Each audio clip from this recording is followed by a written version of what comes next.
Hello, for today's tutorial we'll be working with Lowland Kids Aspen dress.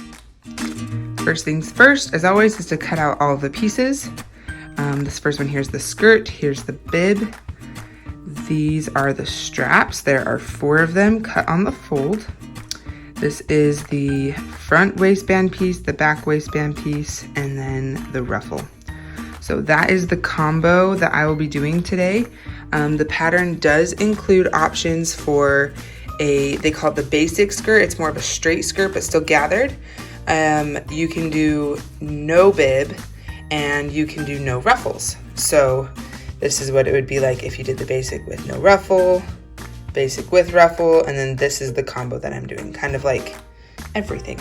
So let's get started. So if you are doing the ruffle like me, the first step is to hem the curved edge. As you can see, there's a straight edge and a curved edge. I am using a woven fabric here, and I just kind of thought I would just kind of roll it myself, pin it in place. Please do not make the same mistake as me. Just go iron it. It is so much faster if you do. You'll see it took me like an hour and a half. Just kidding. But it took me way too long. I do want to start off by saying this pattern is intermediate, and so my video will be quite long because there are a lot of tips and just a lot of steps in doing this pattern. But just because it's intermediate and you consider yourself a beginner doesn't mean you can't go for it. It just means it might take you a little longer than a typical Lowland pattern. All right, so after an hour of pinning, I'm finally ready to sew this sucker up. I just wanted to say that although at the very end, if you can see, it's really narrow, I still start my stitches as far to the edge as possible, just so that it has a nice clean finish look wherever it will actually end up. You'll see when I'm placing the ruffle that some of the very ends won't be used, and that's totally fine, but I do try to stitch it down as far in as possible. Alright, so you can barely tell all the hard work that went into this so far, but we have the hemmed edge. So now we're going to take the straight edge and we're going to do a gathering stitch. I'm going to show you 2 different ways to gather, and you can decide which one you would prefer. So the first one is just increasing your stitch length to as long as it will go. Mine goes to a 5. And then just go ahead and sew it. I sew it about on the 1/4 inch, and once again I start really far in, even though it's not even a 1/4 inch wide, and continue it because I want my ruffle to go the full length of the fabric. And then just go ahead and take it 1/4 inch. If you want to be careful, do 2 lines of stitching on that really long length. Do it like on the 1/4 inch, and then maybe also on the 5/8 inch or 1/2 inch or whatever you want to do. I didn't end up doing that, so maybe don't follow my bad example.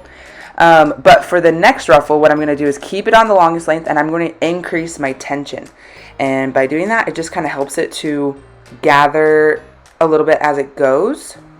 So you'll be able to see a difference here.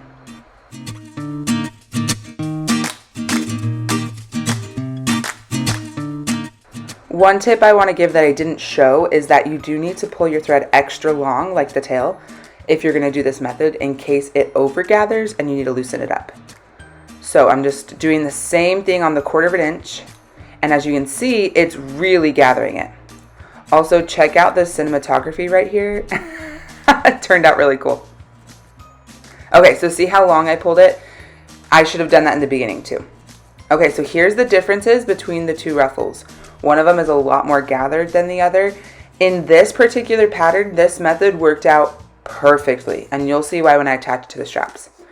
So first of all, I like to put painter's tape on my fabric when I'm trying to remember which side's the right side versus the wrong side. So where you see the blue tape, that is the right side. Next thing to know is I have stuck pins in all of my straps in the markings, or using the markings from the pattern, where it says the ruffle should start and end. And then I also suggest folding your strap in half to get the center mark, and doing that as well for the ruffle so that you can make sure that your ruffle is centered. Now, as I place my ruffle on the ends, I have chosen to place the ruffle, the part of the ruffle that is at least a 1/4 inch wide, and then leaving that extra tail to cut off later when serging. because I do want the ruffle to actually show up. And so if I were to put the tail part in there, it would not show up. It would end up within the seam. Then you saw me take the right side of the strap and put it on top, sandwiching that ruffle in between. So the two straps are right sides together and the ruffle is in between, and you're going to end up sewing along that raw edge where the ruffle is at. So I'm just pinning it all in place, making sure that my gathers are equally dispersed.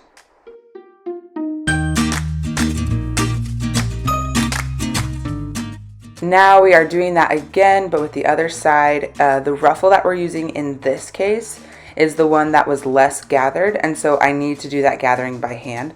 So I'm placing the ends, I'm pinning the ends in place first, and then I take the top string. You can either take the top or bottom, just pick which one you want, and I'm just starting to pull it to gather it. I like to gather from both ends and kind of have it meet in the middle, so that's what you're seeing me do there. Just make sure that you always grab the top or always grab the bottom string, whichever you choose to grab. And once it is equally dispersed and it's gathered as much as you want it to be, then you can pin it all in place the same way. Next, go iron on your fusible interfacing if you haven't already. That's what those white squares are. So if you are just doing straps, then go ahead and sew first along the line of the ruffle and then across the short line where the interfacing is at, and tuck your ruffle in and then do the other long line. So you're just going to make your strap, right? So all the way around. If you are doing a bib, then you're going to do the side of the ruffle across and only up 3 inches. So about the length of that interfacing, depending on how big you made your interfacing. So just up 3 inches. So I took it to my serger, just going to town. And as you could barely see, I just did the 3 inches on that last part there. So for the bib, you're going to take the two pieces, put them right sides together, and sew right along that top edge. And when that's done, you just flip it inside, or flip it right side out. And we're going to start attaching the straps. So first, I was just pushing out the 3 inches part, using my scissors to give it a nice clean edge. Now I'm taking the strap, putting it right side together on top. As you can see, my ruffle is laid flat and open. And also make sure that the ruffle is facing the right direction so that the finished edge is, the good side is showing, not the bad side. Okay, so then go ahead and lay it right sides together, and you're just going to line up the edge, and we're just going to end up sewing up to where the bib ends. And we're going to attach it on both sides. So just flatten the strap, lay it across, and I pushed the ruffle so it was away, just so it didn't even get close to getting into my seam. And then go ahead and sew it once again just along the bib.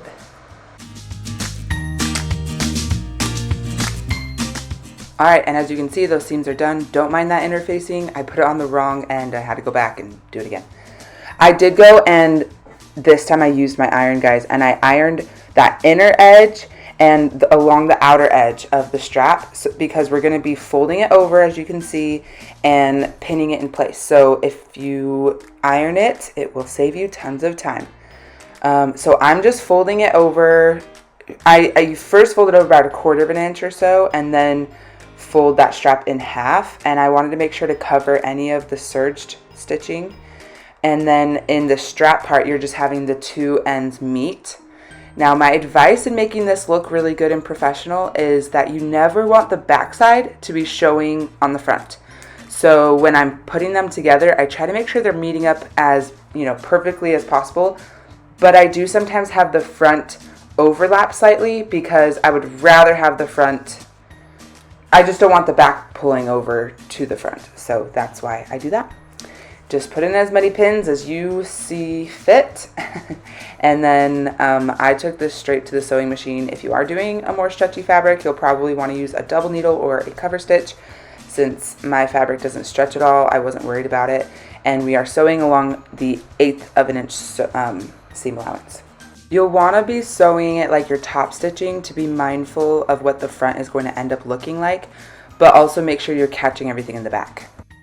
Now it is time to attach the waistband. So I just want to show this picture in case anyone's doing just straps so you can see what yours is supposed to look like. First, we're just going to take there's two front waistbands. We're going to be putting them right sides together. So I laid the first one on top with the right side down, and then I put one under with the right side up, so that once again that bib or the straps are sandwiched in between. But if you are doing just straps, there are markings on the pattern that tell you where those straps are supposed to go. So that helps you know how to place them correctly. And so you're just going to be sandwiching it like that, and then go ahead and pin them. With my bib, I just sort of made sure it was like even across. There's like maybe half an inch or maybe a full inch on both ends. So that's how I gauged it. And then just go ahead and sew it closed.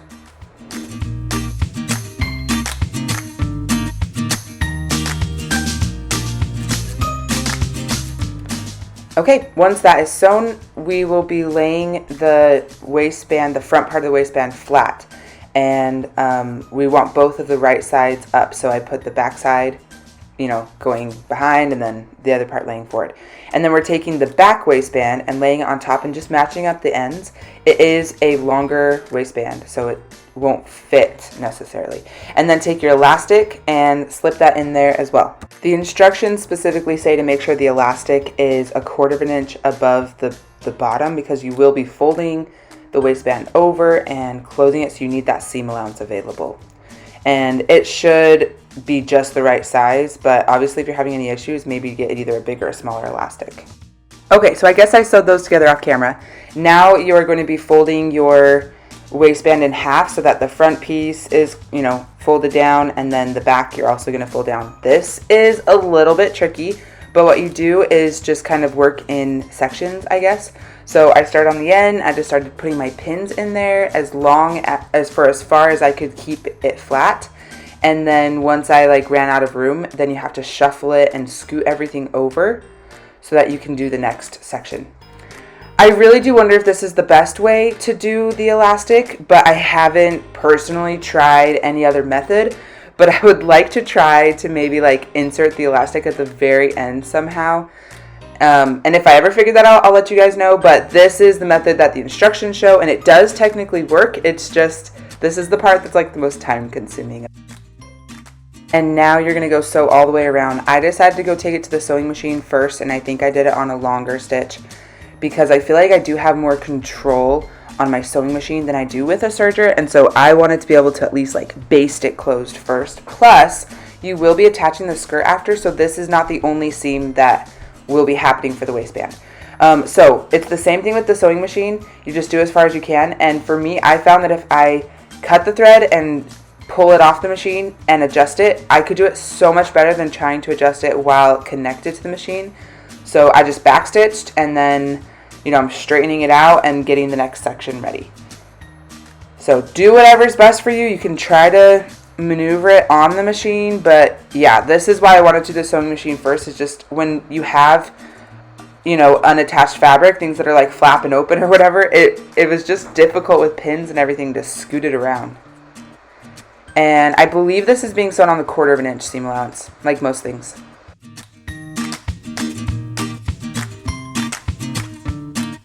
Next, you're going to take your skirt. I'm doing the circle skirt, and I just fold it in half, and then I'm finding the sides, choosing what the side seams are. If you're doing a gathered skirt, then your side seams are your side seams, so you're good.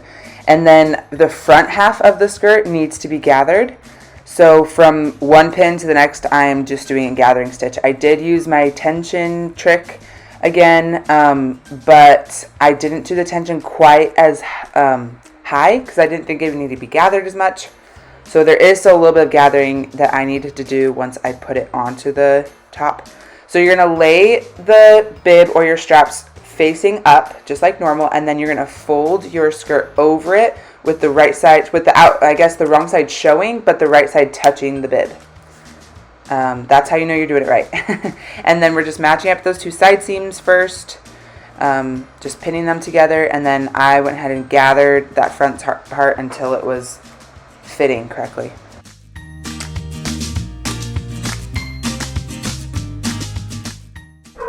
Just as a heads up, in the end I realized there was about another inch or so that didn't fit along the back part of the skirt, so I had to go in and gather an extra inch into my front seam. So I would probably recommend, even though I did it in this order, matching up all of the back seams first and then doing that front gathered seam, so if there's anything extra you can just gather it in. And of course in the back we're doing that same method again, where you flatten it out for as long as possible and attach, and then once you get as far as you can go, you got to scoot everything over and, you know, kind of do it again. You do want to make sure that you match it up well. Just because it is gathered up like this, it might be easy to like miss a portion, but once you go take it to the machine, you don't want to have like holes or whatever. That's all.